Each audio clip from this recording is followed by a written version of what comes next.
দিনা এখন বৃদ্ধাশ্ৰমৰ এটি অনুষ্ঠানলৈ গৈছিলো। সেই অনুষ্ঠানটিলৈ গৈ কোনোবাখিনিত মনটো বেয়া লাগিছে, কিন্তু তেখেতলোকৰ সন্মুখত দেখুৱাব পৰা নাই। কাৰণ ঘৰখনে এৰি থৈ যোৱাৰ পাছত সেইসকল ব্যক্তিয়ে নতুনকৈ জীয়াবলৈ শিকিছে এখন বৃদ্ধাশ্ৰমত। এইটো আজিকালি আপোনাৰ মোৰ বাবে এটা সঁচা কথা বা এটা সঁচা কাহিনী হৈ পৰিছে।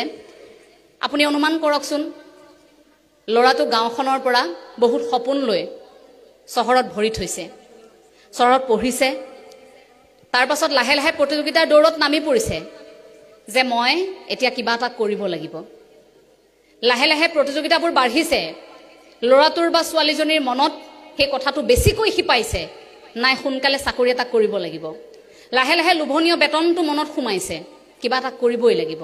সেই লোভনীয় বেতনটোৱে ক'ৰবাত কেতিয়াবা লৈ গৈছে উৰুৱাই বহিৰাজ্যলৈ অথবা বহিদেশলৈ, গুচি গ'ল অন্য প্ৰান্তলৈ, ইয়াত ৰৈ গ'ল তেওঁ পিতৃ মাতৃ।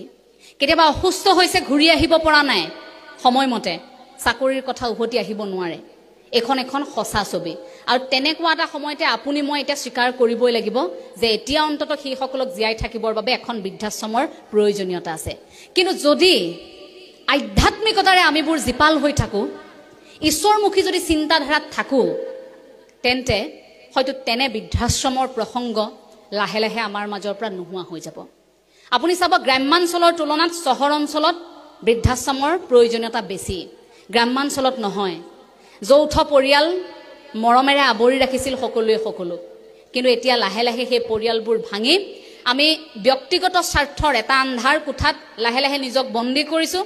আৰু সেই স্বাৰ্থটো পূৰণ কৰিবলৈ ইমান দৌৰিছোঁ, নালাগে আমাক সম্পৰ্ক, নালাগে পেহী মাহী জেঠাই জেঠু, নালাগে আমাক পৰিয়ালৰ কোনো অঙহী বঙহী, মই হৈ থাকিম, মই কাম কৰিম, মোৰ চাকৰি আছে, মোৰ চৰকাৰী চাকৰি, মোৰ মা দেউতাক লৈ মই কাম কৰিম। এই যে দেৱাঞ্জন বৰা বাপে যে ক'লে মোৰ দেউতা, মোৰ মা, মোৰ গাড়ী, মোৰ সম্পত্তি, এই শব্দটোতে ক'ৰবাত শেষ হৈ গৈছে। সেই শব্দটোৰ বাবে আধ্যাত্মিকতাৰ উপলব্ধিটো আমাৰ যেন নোহোৱা হৈ গৈছে। এই যে তুমি আৰু মই, তই অথবা মই, এই তুমি আৰু মইৰ অনুভৱৰ মাজৰ যিকণ ব্যৱধান থাকে, সেইকণ যদি উফৰাই যিটো উপলব্ধি কৰিব পাৰোঁ, চূড়ান্ত উপলব্ধি, সেই উপলব্ধিটোৱে কিন্তু আমি। আৰু সেই আমিটো যদি বুজিব বিচাৰোঁ, তেন্তে বুজিবৰ বাবে সেই গুৰুজনাৰ আদৰ্শটোক বুজিলেই হ'ল। কাৰণ গুৰুজনাই সৃষ্টিৰাজিত প্ৰতিবাৰে আমি ব্যৱহাৰ কৰি থৈ গৈছে।